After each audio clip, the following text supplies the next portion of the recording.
বাংলাদেশ সরকারের শিক্ষা মন্ত্রণালয়ের নির্দেশে যশোর শিক্ষা বোর্ডের চেয়ারম্যান মহোদয়ের মহতি উদ্যোগে ও আমাদের প্রতিষ্ঠান দৌলতপুর কলেজ দিবানৈশ দৌলতপুর খুলনায়ের সুযোগ্য অধ্যক্ষ মহোদয়ের আন্তরিক প্রচেষ্টায় অনলাইন শিক্ষা কার্যক্রম অব্যাহত রয়েছে। এরই ধারাবাহিকতায় দৌলতপুর কলেজ কর্তৃক আয়োজিত আজকের অনলাইন ক্লাসে তোমাদের সবাইকে শুভেচ্ছা ও অভিনন্দন। প্রিয় শিক্ষার্থীরা, আশা করি তোমরা সকলেই ভালো আছো, সুস্থ আছো এবং নিরাপদে আছো। তোমাদের সার্বিক মঙ্গল কামনা করে আমি আমার ক্লাস শুরু করছি। আমি বিচিত্রা কবিরাজ, প্রভাষক, দর্শন বিভাগ, দৌলতপুর কলেজ দিবানৈশ দৌলতপুর খুলনা।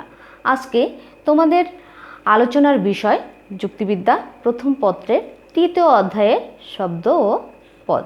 তো প্রিয় শিক্ষার্থীরা, আমরা চলে যাই আমাদের পাঠ্য বিষয়ে। পূর্বেই তৃতীয় অধ্যায় থেকে 3টা ক্লাসে আমি আলোচনা করেছি, যেখানে আলোচনা হয়েছে পদ কি, পদের ব্যক্তার্থ, জাত্যার্থ অর্থাৎ পদের যে দুটো দিক আছে, তারপরে হচ্ছে পদ ও শব্দ, শব্দের শ্রেণী বিভাগ, যুক্তিবাক্যের গঠন ও শ্রেণী বিভাগ। তো আজকের আলোচনার বিষয় কি? পদের শ্রেণী বিভাগ, তাই না? আজকের আলোচনার বিষয় পদের শ্রেণী বিভাগ। তো প্রিয় শিক্ষার্থীরা, যদিও আমি পদ নিয়ে তোমাদের সঙ্গে বেশ কয়েকটা আলোচনা করেছি ক্লাসে, তো তারপরেও আজকে আমার মূল আলোচ্যের বিষয় হচ্ছে পদের শ্রেণী বিভাগ। সেহেতু পদটার কি সেটা একটু বলা দরকার। তো আজকে পদটা কি সেটা আরেকবার তোমাদেরকে বলি। যে শব্দ বা শব্দ সমষ্টি কোনো যুক্তিবাক্যের উদ্দেশ্য অথবা বিধি হিসেবে ব্যবহৃত হতে পারে বা ব্যবহৃত হয় বা ব্যবহারে উপযুক্ত, সেই শব্দ বা শব্দ সমষ্টিকে বলা হয় কি? পদ। কেবলমাত্র উদ্দেশ্য বিধি হিসেবে ব্যবহৃত হতে পারে যেসব শব্দ, সেইগুলোকেই বলা হয় পদ। কিন্তু সব শব্দ কিন্তু পদ হতে পারে না, কারণ সব শব্দের কিন্তু যুক্তিবাক্যের উদ্দেশ্য বিধি হিসেবে ব্যবহৃত হবার উপযুক্ত নয়। হ্যাঁ, তো যাই হোক, আমরা এখন চলে যাই পদের যে শ্রেণী বিভাগ। পদের শ্রেণী বিভাগ এখানে দেখো, তোমরা বোর্ডের দিকে লক্ষ্য করো, দেখো বিভাজনের নীতি আর হচ্ছে পদের শ্রেণী বিভাগ। এখানে দেখা যাচ্ছে যে এখানে 10টা বিভাজনের ভিত্তিতে পদকে আরও বিভিন্ন ভাগে ভাগ করা হয়েছে। তো শব্দ সংখ্যা, বস্তু সংখ্যা, হ্যাঁ, শব্দ সংখ্যার দিকে সরল ও যৌগিক পদ, বস্তু সংখ্যার দিক থেকে বিশিষ্ট পদ ও সাধারণ পদ, আবার বস্তু সমষ্টির দিক থেকে সমষ্টিবাচক পদ ও অসমষ্টিবাচক পদ, আবার গুণের অস্তিত্ব অনস্তিত্বের দিক থেকে সদর্থক পদ, নঙার্থক পদ ও ব্যাহতার্থক পদ, আবার বিরোধিতার দিক থেকে বিপরীত পদ ও বিরুদ্ধ পদ, অর্থের দিক থেকে একার্থক পদ ও অনেকার্থক পদ, আবার বস্তু ও গুণের পার্থক্যের দিক থেকে বস্তুবাচক ও গুণবাচক পদ, আবার সুনির্দিষ্টকরণের দিক থেকে নির্দিষ্ট পদ ও অনির্দিষ্ট পদ, আবার নির্ভরতার দিক থেকে কি? নিরপেক্ষ পদ আর হচ্ছে সাপেক্ষ পদ, ব্যক্তার্থ জাত্যার্থের অস্তিত্বের দিক থেকে জাত্যার্থক পদ ও অজাত্যার্থক পদ। তাহলে এখন আমরা যাব শব্দ সংখ্যার দিক থেকে ভাগ করা হয়েছে কি? সরল পদ ও যৌগিক পদ। যে পদ একটি মাত্র শব্দ দ্বারা গঠিত হয় তাকে বলা হয় কি? সরল পদ। সরল পদ একটি শব্দ দ্বারাও গঠিত হয়ে থাকে, তাই জন্য একে এক শাব্দিক পদও বলা হয়ে থাকে। যেমন হচ্ছে টেবিল, হ্যাঁ, যেমন হচ্ছে টেবিল হচ্ছে, তারপরে হচ্ছে দয়ালু, বুদ্ধিমান।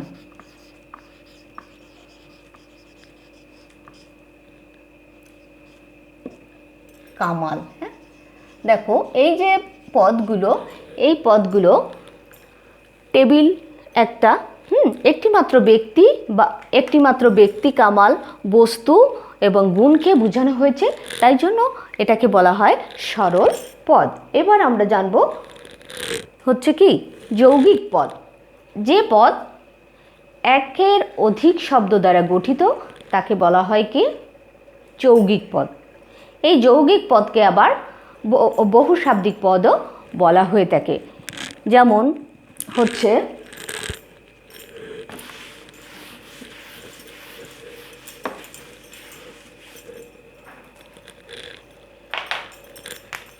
হচ্ছে লাল কুকুর, হ্যাঁ, লাল কুকুর, লাল কুকুর। তারপরে হচ্ছে একটি মেধাবী ছাত্র। তারপর হচ্ছে তোমার বিদ্রোহী কবি কাজী নজরুল ইসলাম, বিদ্রোহী কবি কাজী নজরুল ইসলাম।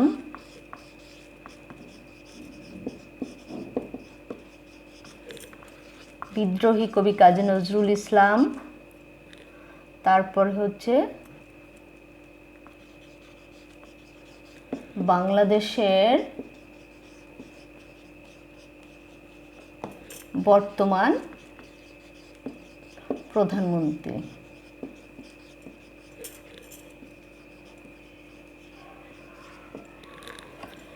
দেখো, লাল কুকুর, একটি মেধাবী ছাত্র, বিদ্রোহী কবি কাজী নজরুল ইসলাম, এরা প্রত্যেকটি পদই একের অধিক শব্দ দ্বারা গঠিত, তাই এই পদগুলোকে যৌগিক পদ বলা হয়ে থাকে। এখন আমরা জানব বিশিষ্ট পদ। বিশিষ্ট পদ আর সাধারণ পদ কি? বিশিষ্ট পদ বলতে কি? বিশিষ্ট পদ হচ্ছে যে পদ একটি মাত্র ব্যক্তি বা বস্তু বা গুণের উপর আরোপিত হয় তাকে বলা হয় কি বিশিষ্ট পদ। যেমন হচ্ছে কি বিশিষ্ট পদ হচ্ছে রবীন্দ্রনাথ ঠাকুর,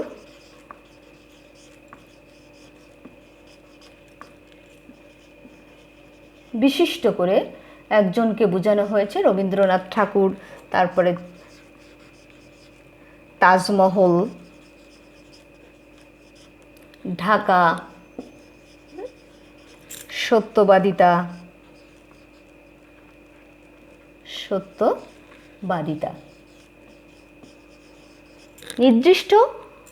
নির্দিষ্ট করে বিশিষ্ট একজনকে, বিশিষ্ট কোনো ব্যক্তি, বস্তু বা বিশিষ্ট কোনো স্থানকে বোঝায় তাকে বলা হয় বিশিষ্ট পদ। এবার আমরা বলবো কি যা সাধারণ পদটা কি? সাধারণ পদটা কি? যে পদ একটি শ্রেণীর অন্তর্গত প্রত্যেকটি ব্যক্তি বা বস্তুকে বোঝায় তাকে বলা হয় কি একটি শ্রেণী বা শ্রেণীর অন্তর্গত প্রত্যেকটি ব্যক্তি বা বস্তুকে বোঝায় সেটাকে বলা হয় কি সাধারণ পদ। যেমন কি মানুষ বলতে আমরা কি বুঝি? অতীত, বর্তমান এবং মানুষ পদ বলতে অতীত, বর্তমান এবং ভবিষ্যতের সকল মানুষকে বুঝে থাকি। কারণ এই পৃথিবীতে যত জীব মানুষ নামে আরোপিত আছে তাদের সকলকেই আমরা মানুষ পদ বলে থাকি। মানুষ পদের ব্যক্তার্থ বলে জেনে থাকি। আবার হচ্ছে তেমনি হচ্ছে গরু, কুকুর, বিড়াল ইত্যাদি পদগুলো হচ্ছে কি পদ? সাধারণ বা সার্বিক পদ, তাই না? এবার আমরা জানবো হচ্ছে কি সাধারণ বা সার্বিক পদ। এবার হচ্ছে বস্তু সমষ্টির দিকে হচ্ছে সমষ্টিবাচক পদ ও অসমষ্টিবাচক পদ। সমষ্টিবাচক পদ কি? যে পদ সীমিত সংখ্যক কতকগুলো সমজাতীয় বস্তু বা গুণের উপর আরোপিত হয় তাকে বলা হয় কি সমষ্টিবাচক পদ। যেমন হচ্ছে সেনাদল, শ্রেণী, গ্রন্থাগার, কমিটি ইত্যাদি, তাই না? যেমন একটি শ্রেণী বলা হয় তখনই যখন অনেক ছেলেমেয়েরা শিক্ষার্থীরা একসঙ্গে একটা শ্রেণীতে পাঠ নেয় তখন সেটাকে বলা হয় কি শ্রেণী।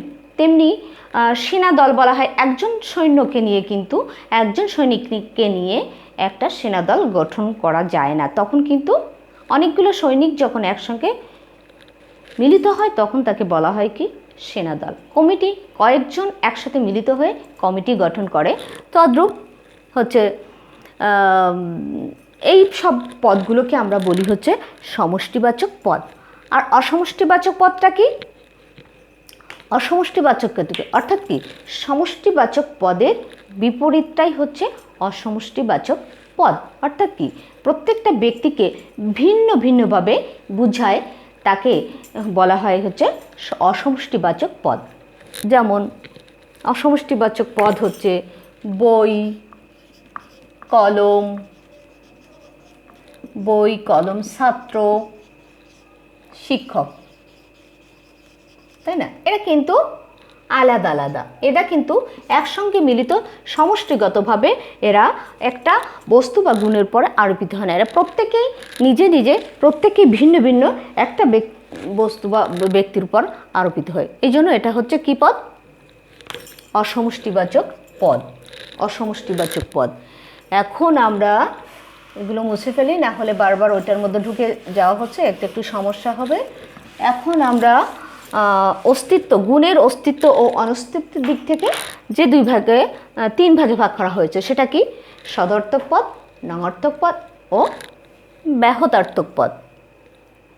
যেখানে হচ্ছে কি বস্তু বা যে পদে বস্তু বা গুণের উপস্থিতি বোঝায় তাকে বলা হয় কি সদর্থক পদ। আর যেখানে গুণের অনুপস্থিতি বোঝায় সেটা হচ্ছে নঙর্থক পদ। আর ব্যাহতার্থক পদটা কি? হচ্ছে সদর্থক পদ আর নঙর্থক পদের মাঝামাঝি যে স্থান, যে পদগুলো অবস্থান করে তাদেরকে বলা হয় কি ব্যাহতার্থক পদ। তো সদর্থক পদ বলতে কি?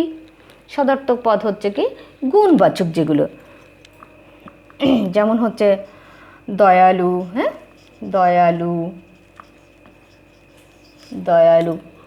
সৎ, এগুলো হচ্ছে সদর্থক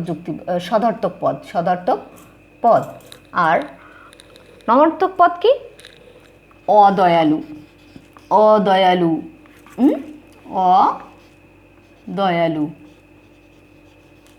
তোমরা বোর্ডের দিকে খেয়াল করো। আর হচ্ছে সৎ, অসৎ, তাই না? অসৎ। আচ্ছা, এখানে দেখো কি আছে? নারসূচক আছে, গুণের অনুপস্থিত আছে, তাই না? আর এই যে পদ দুটো দেখা যাচ্ছে, এই পদে কিন্তু গুণের উপস্থিতি বোঝায়, তাই এইটা হচ্ছে সদর্থক পদ আর এটা হচ্ছে নঙর্থক পদ। এখন আমরা জানবো ব্যাহতার্থক পদটা কি। ব্যাহতার্থক পদটা হচ্ছে কি সদর্থক পদ আর নঙর্থক পদের মাঝামাঝি যে পদগুলো অবস্থান করে তাদেরকে বলা হয় কি ব্যাহতার্থক পদ। যেমন কি অন্ধ, কালা, বোবা, এরা প্রত্যেকেই কিন্তু ভবিষ্যতে যে এরা এখন এদের ভিতর মানে নঙর্থক দিকগুলো আছে, কিন্তু এরা যে ভবিষ্যতে এরা ডাক্তার দেখিয়ে হয়তো তারা সুস্থ হয়ে যেতে পারে, আবার দেখতে পারে, আবার কথা বলতে পারবে, হয়তো বা আবার শুনতেও পারবে। এই জন্য এরা যে অবস্থানে আছে এদেরকে বলা হয় কি ব্যাহতার্থক পদ। হ্যাঁ, এখন ব্যাহতার্থক পদ গেল। এরপরে আমরা আসব হচ্ছে বিপরীত পদ ও বিরুদ্ধ পদ। বিরোধিতার দিক থেকে বিপরীত পদ ও বিরুদ্ধ পদ এই দুই শ্রেণীতে বিভক্ত করা হয়েছে। তো বিপরীত পদটাকে যে দুটি পদ ভিন্ন গুণের ইঙ্গিত দেয়, কিন্তু দুটো ভিন্ন গুণ একসাথে অবস্থান করতে পারে না, তাকে বলা হয় কি বিপরীত পদ। সেগুলো কেমন? ভিন্ন গুণ একসাথে বলতে, যেমন সাদা কালো, টক মিষ্টি, তাই তো? টক মিষ্টি, সকাল বিকাল, এই যে পদগুলো সকাল বিকাল, এই যে পদগুলো কিন্তু একসঙ্গে এরা অবস্থান করতে পারে না। এগুলো হচ্ছে কি পদ? বিপরীত পদ। আর হচ্ছে বিরুদ্ধ পদ কি? যে দুটি পদ পরস্পর বিচ্ছেদক হয়, পরস্পর বিচ্ছেদক, কিন্তু পদ দুটি একসঙ্গে মিলিত হয়ে কোনো পদের সমগ্র ব্যাখ্যার্থকে যদি নিঃশেষ করে দিতে পারে তাহলে তাকে বলা হয় কি বিরুদ্ধ পদ। হ্যাঁ, যেমন সেগুলো কি কি?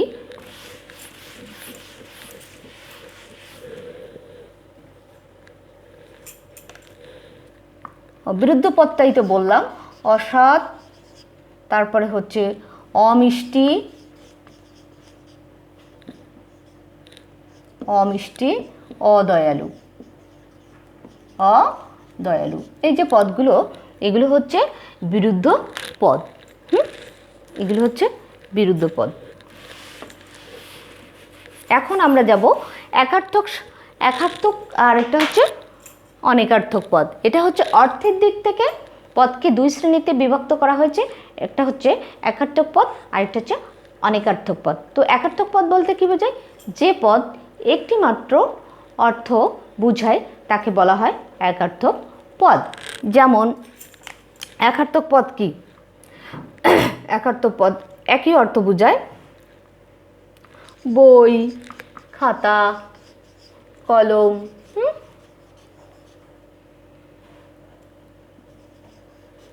একটা অর্থ বুঝায় একার্থক পদ। এই পদগুলো একটা অর্থ বুঝায়, এগুলো হচ্ছে একার্থক পদ। আর যে পদগুলো হচ্ছে একের অধিক অর্থ বুঝায় তাকে বলা হয় কি? অনেকার্থক পদ। তো সেটা কি কি হতে পারে? যেমন তীর, তীর, তারপর হচ্ছে গজ, গজ, তারপর হচ্ছে কি অর্থ, তাই না? অর্থ, অর্থ। এই শব্দগুলো হচ্ছে কি পদ? একার্থক পদ। যেমন তীর বলতে আমরা বুঝি কোনো নদী বা সাগরের কিনারা বোঝায়। আবার তীর বলতে কি বোঝায়? তীর বলতে ধনুকের সূচাগ্র শলাকেও বোঝানো হয়ে থাকে তীর বলতে। আবার গজ বলতে আমরা কি বুঝি? গজ বলতে 3 ফুটে 1 গজ। আবার হাতি নামক এক জীবকেও বুঝে থাকি গজ বলতে। আবার অর্থ বলতে কি? অর্থ হচ্ছে অনর্থের মূল, যে কথাটা আমরা সবসময় ব্যবহার করে থাকি, অর্থ অনর্থের মূল। এখানে অর্থ বলতে কি বোঝানো হয়েছে? ধন সম্পদ বোঝানো হয়েছে। আবার অর্থ অনর্থের মূল, আবার যদি বলি অর্থ ছাড়া মর্মার্থ স্পষ্ট হয় না। এই যে বাক্যে এখানে হচ্ছে অর্থ বলতে আমরা কথার মানেকে বুঝিয়েছি। তাহলে আমরা বুঝলাম হচ্ছে কি কি? একার্থক আর অনেকার্থক পদটা। এখন আমরা যাব হচ্ছে বস্তু ও গুণের দিক থেকে পদকে দুই ভাগে ভাগ করা হয়েছে, বস্তুবাচক পদ ও গুণবাচক পদ। তাহলে যে পদ কোনো অস্তিত্বশীল বস্তুকে বোঝায় তাকে বলা হয় কি? বস্তুবাচক পদ। আর যে পদ কোনো গুণকে নির্দেশ করে তাকে বলা হয় কি? গুণবাচক পদ। বস্তুবাচক পদ বলতে কি বোঝা হয়? বস্তুবাচক পদ হচ্ছে বস্তুবাচক হচ্ছে চেয়ার, টেবিল, হ্যাঁ, চেয়ার, টেবিল, বেঞ্চ, এই যে সব, এগুলোকে বলা হয় বস্তুবাচক পদ। আর গুণবাচক পদ হচ্ছে কি? সততা, মিষ্টত্ব, মিষ্টত্ব, হ্যাঁ, তারপর হচ্ছে সাদাত্ব। এই যে এগুলোতে, এই পদগুলো হচ্ছে এদের গুণ প্রকাশ করে, এই জন্য এই পদগুলোকে বলা হয় কি? গুণবাচক পদ। আর এই পদগুলো হচ্ছে বস্তুকে নির্দেশ করে, অস্তিত্বশীল কোনো বস্তুকে নির্দেশ করে। একজন কামাল ও বলা যেতে পারে, হ্যাঁ, এই অস্তিত্বশীল কোনো বস্তুকে বা গুণকে নির্দেশ করে, সেটা হচ্ছে কি? বস্তুবাচক পদ। এবার আমরা বস্তুবাচক পদের পরে আমরা আলোচনায় যাব হচ্ছে সুনির্দিষ্টকরণের দিক থেকে বস্তুকে পদকে দুই শ্রেণীতে ভাগ করা হয়েছে। সেটা হচ্ছে কি? নির্দিষ্ট পদ ও অনির্দিষ্ট পদ। নির্দিষ্ট পদ বলতে যে পদে নির্দিষ্ট কোনো বস্তু বা ব্যক্তির উপরে আরোপিত হয় তাকে বলা হয় নির্দিষ্ট পদ। যেমন হচ্ছে কি? নির্দিষ্ট কোনো ব্যক্তি বা বস্তুর পরে, যেমন হচ্ছে কামাল, ওই বইটি, হ্যাঁ, ওই বইটি, তারপরে এই টেবিল, বিশেষ করে এখানে টিটা খানাখানিটা বেশি, এই টেবিল এখানে যুক্ত হয়ে থাকে। এটা হচ্ছে নির্দিষ্ট করে। হ্যাঁ, লোকটি, বইখানা, যেমন হচ্ছে হিমালয়, নির্দিষ্ট একটা জায়গা হিমালয়। তারপর হচ্ছে হ্যাঁ, এই যে নির্দিষ্ট একটা জায়গা, নির্দিষ্ট একজন ব্যক্তি, নির্দিষ্ট একটা বই, নির্দিষ্ট একটা টেবিলকে নির্দেশ করে, নির্দিষ্ট কোনো ব্যক্তি বা বস্তুকে নির্দেশ করে, তাকে বলা হয় নির্দিষ্ট পদ। আর অনির্দিষ্ট বলতে কি? অনির্দিষ্ট বলতে কি, যে পদ নির্দিষ্টভাবে কোনো ব্যক্তি বস্তুর উপর আরোপিত হয় না, সমষ্টিগতভাবে কোনো বস্তু বা গুণের পরে আরোপিত হয়, তাকে বলা হয় অনির্দিষ্ট পদ। যেমন হচ্ছে কি, কয়েকজন মেধাবী ছাত্র, হ্যাঁ, কয়েকজন হচ্ছে মানুষ। হ্যাঁ, এই যে পদগুলো, এখানে কিন্তু নির্দিষ্ট কাউকে বলা হয়নি, এখানে কিন্তু কয়েকজনকে বলা হয়েছে, এই জন্য এটা হচ্ছে অনির্দিষ্ট, অর্থাৎ নির্দিষ্টের বিপরীতটাই হচ্ছে অনির্দিষ্ট পদ। এখন আমরা হচ্ছে নির্ভরতার দিক থেকে যে পদকে যে দুই ভাগে ভাগ করা হয়েছে, নিরপেক্ষ পদ ও সাপেক্ষ পদ, তাই না? নিরপেক্ষ পদটা কি? যে পদের একটা নিজস্ব অর্থ আছে তাকে বলা হয় কি? নিরপেক্ষ পদ। অর্থাৎ যে পদ নিজেই স্বয়ংসম্পূর্ণ, অন্য কোনো পদের সাহায্য নিয়ে তাকে অর্থ প্রকাশ করতে হয় না, তাকে বলা হয় নিরপেক্ষ পদ। নিরপেক্ষ পদ হচ্ছে খাতা, বই,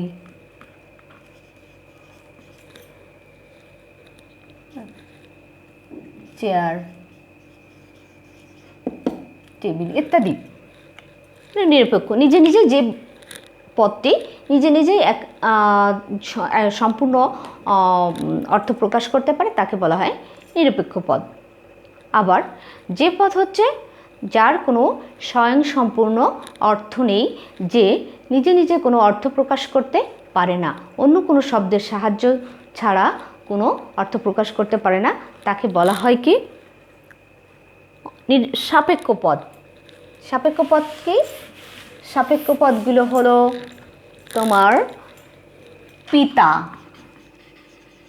পিতা, তারপরে হচ্ছে স্বামী, তারপর হচ্ছে শিক্ষক, তাই না? এই যে পদ, এখানে পিতা, একজন পিতা মাতা ছাড়া কখনোই সে পিতা হতে পারে না। অর্থাৎ কি, পিতা এটা একটা আরেকটা পদের সঙ্গে মিলিত হয়ে একটা পূর্ণ পদ পরিণত হচ্ছে, অর্থ প্রকাশ করছে। স্বামী, স্ত্রী ছাড়া কোনো ব্যক্তি স্বামী হতে পারে না। তদ্রূপ শিক্ষক, ছাত্র ছাত্রী ছাড়া কোনো শিক্ষক হতে পারে না, কোনো ব্যক্তি শিক্ষক হতে পারে না। তো এগুলো হচ্ছে সাপেক্ষ পদ, অর্থাৎ যার নিজস্ব কোনো অর্থ নেই, এটা হচ্ছে সাপেক্ষ পদ। এখন আমরা আসবো 10 নম্বরে, হচ্ছে শেষ, যেটা হচ্ছে পদের ব্যক্তার্থ ও যাত্রার্থের অস্তিত্ব অনুসারে পদকে দুই শ্রেণীতে বিভক্ত করা হয়েছে, যেটা হচ্ছে যাত্রার্থক পদ ও অযাত্রার্থক পদ। যে পদে শুধুমাত্র ব্যক্তার্থ ও যাত্রার্থ দুই আছে তাকে বলা হয় কি? যাত্রার্থক পদ। আর যে পদে শুধুমাত্র যাত্রার্থ না বা শুধুমাত্র ব্যক্তার্থ আছে তাকে বলা হয় অযাত্রার্থক পদ। যাত্রার্থক পদ কি? এবার একটা যাত্রার্থক পদের উদাহরণ লিখলাম, সেটা হচ্ছে যেমন আমি যদি মানুষ লিখি, এই যে মানুষ পদের কি আছে? দুটোই আছে। মানুষ পদের ব্যক্তার্থ আছে এবং যাত্রার্থ আছে। মানুষ পদের ব্যক্তার্থ হচ্ছে অতীত, বর্তমান এবং ভবিষ্যতের সকল মানুষ। আর যাত্রার্থ কি? জীববৃত্তি ও বুদ্ধিবৃত্তি। এখানে কিন্তু মানুষ পদের ব্যক্তার্থ এবং যাত্রার্থ দুটো হয়েছে, তাই এটা হচ্ছে কি? যাত্রার্থক পদ। আবার অযাত্রার্থক পদ বলেছে কি? হয় শুধু ব্যক্তার্থ থাকবে, না হয় শুধু যাত্রার্থ থাকবে। যেমন কামাল, একজন মানুষ, শুধু ব্যক্তার্থ আছে এখানে, এই যে কামালে। আর যদি বলা হয় সততা, হ্যাঁ, বলা হয় সততা, তাহলে এখানে গুণকে প্রকাশ করা হয়েছে, আর এখানে সংখ্যাকে প্রকাশ করা হয়েছে। তাহলে এখানে হচ্ছে ব্যক্তার্থ আর এটা হচ্ছে জাত্যার্থ। তাহলে এই কামাল পদে শুধুমাত্র ব্যক্তার্থ রয়েছে, আর সততা পদে শুধুমাত্র গুণ প্রকাশ করেছে। তাই আমরা এই পদগুলোকে বলতে পারি অজাত্যার্থ পদ, তাই না? তাহলে দেখো শিক্ষার্থীরা, তোমরা আমার মনে হয় তোমরা বুঝতে পেরেছো, বোর্ডে দেখেছো 10টা বিভাজনের নীতিতে পদকে আরও বিভিন্ন যেসব শ্রেণীতে বিভক্ত করা হয়েছে, আজকে আমরা সেই শ্রেণীগুলো নিয়ে আলোচনা করলাম। আমার মনে হয় তোমরা সবাই বুঝতে পেরেছো। আশা করি তোমরা এই পাঠটা আবার বাড়িতে বসে আবার বই বের করে ভালো করে দেখবে, তাহলে ভালোভাবেই বুঝতে পারবে। তো ভালো থাকবে। আমার সাথে অনলাইনে থাকার জন্য তোমাদের সবাইকে আবারও শুভেচ্ছা ও অভিনন্দন। ভালো থাকো, সুস্থ থাকো।